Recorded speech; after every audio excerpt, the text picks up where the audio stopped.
everyone, it's Sam here, and today I'm going to show you how to make this card, which I'm calling a pop-up bay window. So it's a mechanism that some of you might recognise. You don't need any dies to make this one. I do have dies that do make something similar, so if you follow me over on my other channel, Made to Surprise, then dig out your die because you might be able to use that and alter it in different ways. But for those of you that don't, then this is a really pretty straightforward one to make. You can change the theme. Obviously I've done this as like a farmyard, but it could be like a space theme or like an under the sea theme, or it could just be filled with lots of flowers.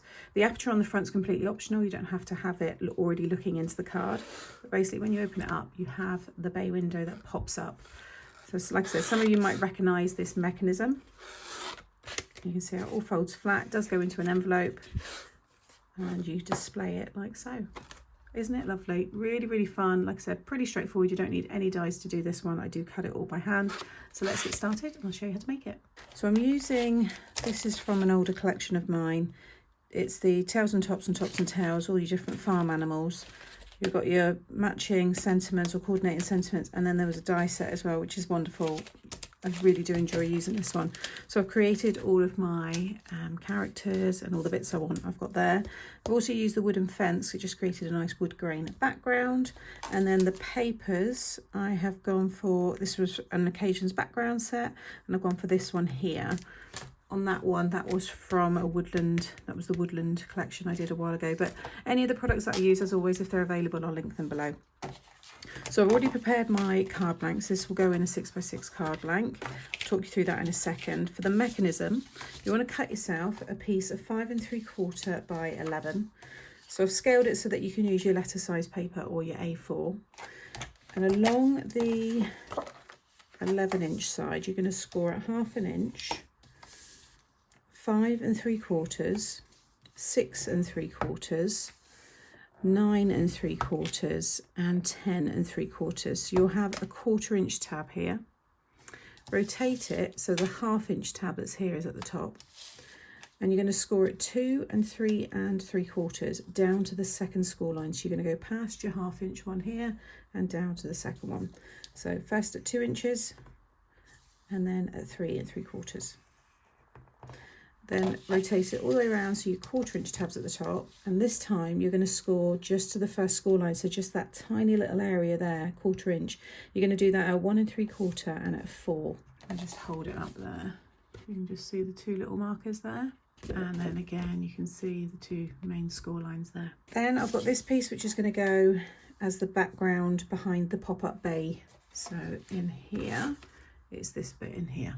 Okay, so whether you want to have yours embossed, you might have a nice pattern paper, but you want it to be 4 by 5 3/4. And I've just gone over that with a bit of distressed ink just to create a little bit more detail. And then this is a piece of A4 folded in half, which will give you just under 6x6. So it's A4 length, which is 11 3/4. I scored at 5 7/8. And folded it in half, but then you've got your nearly 6x6. That's how they are a lot of the time in the UK. You can cut it from a piece of 12 by 12 or use a store bought one if that's what you've got. And then I've cut myself 2 pieces of pattern paper to cover the front and the inside. Now this aperture on the front is optional. You don't have to add that, but I think it's quite nice to be able to see the card from the outside. And if you're lazy like me, decorating the fronts of the cards when all of the fun is inside and that's how you display it, sometimes, yeah, it's just a bit boring. So I just thought this way, I think it makes it look quite nice. Basically, you just want to, from your open end here, just mark in 1 1/4. Okay. And then you want to come in from the top and the bottom 3/4 inch. Okay. And the width here is 2 3/4. Okay. From this side, it is 1 7/8.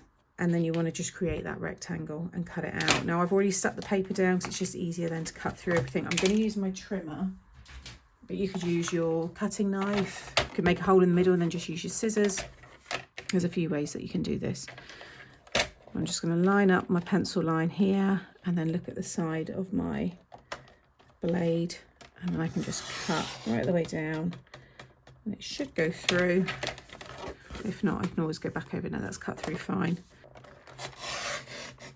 Got a little bit up there, but I've decorated. I think I did the same. Went down. Yeah, you can see you can cover all those kind of things up. I'm just going to use my cutting knife just to get in the corner a bit easier. There we go. And then any pencil marks you can just rub out, or you might have cut them away anyway. You could also have it as a door, just thought, seeing that. Imagine that is open, you could have like a little hinge. It's come out now anyway, but you get the idea. Okay, so now I've got my aperture, so I'm going to tidy up those edges in a minute. Next, this one here. So if you fold and burnish all of your score lines, this is a 300 GSM smooth cardstock. It's always linked below the videos. I've been using this one for a long time. And then you can cut it now and then cut your aperture. You might want to cut your aperture. I'm going to just cut mine first. So you want to, with the 1/2 inch tab end facing you, you're going to remove all of this and all of this. We just want that middle section and the tab. And along the side bits here, just look at removing the score line, because you will see that bit. This bit's all hidden underneath. And then along the 1/4 inch side, there's my smaller snips here. You want to just cut up those two there. And you're going to remove the middle bit. So we want to keep the outer. So I'm going to fold that under so this sticks out. I'll use the longer scissors now. And just snip that away. So you've got these two tabs, and then I just like to add a little angle on those just so they're all kind of hidden underneath. So you create little tabs, and then again at the end here. I've got a pencil mark there, but you're not going to see any of that, so I'm not worried. Okay, so next I want to cut my aperture into this. So you can see here I've got a 1/2 inch frame. You might want to do yours differently. Again, if you've got a die, then cut a die shape into that. It could be an oval. You could have 2 windows. You could have 2 little squares if you wanted to. So what I'm going to do is flip it over so I don't get any pencil marks visible. And if you just, where your 2 folds are, okay, just come down 1/2 inch, pencil mark, and you want to mark again 1/2 inch up this side, and again, and just join those up. And you're going to back this with acetate as well, but it's a heavyweight cardstock, so it does kind of hold itself. And then along that pencil line, I want to come in 1/2 inch, and again 1/2 inch, like so, and then again draw my pencil line. And now this is the bit that we want to cut out, that rectangle, and you'll see we've got our 1/2 inch frame. So you can again use a cutting knife. I've got it here. You could use scissors. I always try and show in the tutorials these kind of ways, but if you've got your dies, then you know that's really quick. Just run it through and see how you can do it that way, or use your scissors and cut across to each corner. Go this way just so I can get right up there easier, like so, and then cut down, or use your trimmer. Like I said, many different ways to cut this out, but I'm just going to carry on the cutting knife while I've got it here. I took a nice slice out the top there, but again I'm going to completely hide it once the acetate's on. Now I would add the acetate at the end because you can easily slide it under, because if you want to decorate obviously inside and stuff, it's going to be hard to do if you add it before. So acetate, do that as your last bit. So now we can attach this. Okay, so you want to sit this down so that this is folded underneath and the end of that sits up to that fold there. Okay, your center fold. And I want to bring this down so it's along the bottom so the card doesn't topple over. So you can see you've got your border along the top there that matches your border here. Okay, so sit it in like so. I'm going to use my quick grab glue, and you want to add your glue all over this 1/2 inch tab. Make sure that's all nice and straight, and then close the card and just leave that for a minute. And you can see there my frame all sits in there pretty evenly. But you can see now how we're going to be able to see all the inside there. Carefully as you open this, because this isn't stuck down, if you bring it over, and you can go in there, really burnish that like so. And then these ones you're going to fold under.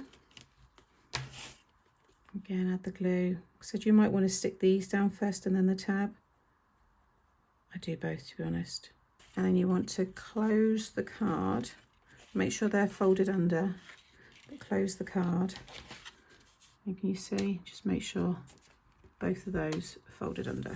It might be easier to stick them first and then do the other one actually, but you can see it all works.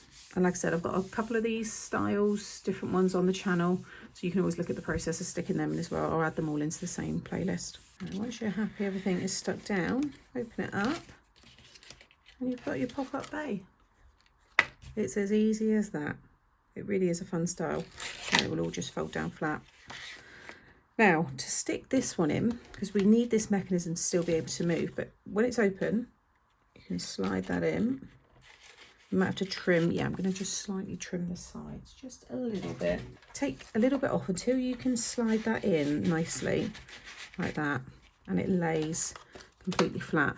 Because all we're going to do is add glue to the top part and the bottom part. We don't want to add any glue in the middle, so that this can still, you know, open and close.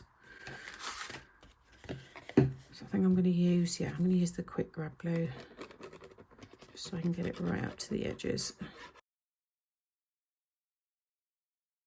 And then you just want to carefully slide that over, just keep it lifted up as you go all the way over. It'll be the same height, so for me I want to make sure it's flush with the bottom of the card, because it's the same height as the bay piece. And then you can stick that down and just check at this point that that's still all moving. So next we can decorate. Like I said, the acetate is going to be the very last bit that we stick in. So I've got all of my fun characters here. I need to decide what sentiment I'm going to use for this one as well, but I think I'm going to decorate it similar to this. I've got the fence there, so I just doubled that up so it's on the front and the back, so it like sandwiches between the two there. So I'll add those and get that covered because it's annoying me, but you can see how I can have that one. And once I've got those on there, that covers that. You could frame this a bit more if you want to. Do make sure that you really burnish those score lines as well, so it all lays nice and sharp. And I've got all these bits. You can see, you know, how it's all decorated inside. I've added foam as well. I've got the scarecrow on the side there. You just want to make sure that you're not, you know, interfering with your mechanism, so you could probably just go a little bit higher. Yeah, so I'm going to get everything all stuck and then I will add the acetate. So there is the finished card. Love these, I think they're so much fun. I'm definitely going to be doing some other sizes, and like I said, maybe trying some different apertures, like the 2 squares that I mentioned, or maybe some circles. I think it's a fun one to play around with. So that all fits in. I've got my 6x6. These are the shop brought ones, but they all fit fine, just so you can see, even with that dimension, it still goes in perfectly. So you can pop that through the post. Just might have to pay a little bit more depending on where you live in the world. And then again, so you can see when you open it up, how cool is that? And I just love how it stands up. There's the other one again, where I've got the cow on the front, and you can see it reversed on the other side there as well. I think they both look really, really fun. This one I've added the little chick there and there, and I've put the sack of potatoes and the back of the chicken there as well. Yeah, I just think they're so much fun. So as always, I hope you've enjoyed these card styles from me today. If there is any of the products that I've used available, they will be linked in the description box below the video. I have the playlist coming up now with the other bay window cards that I've done as well, and this kind of mechanism.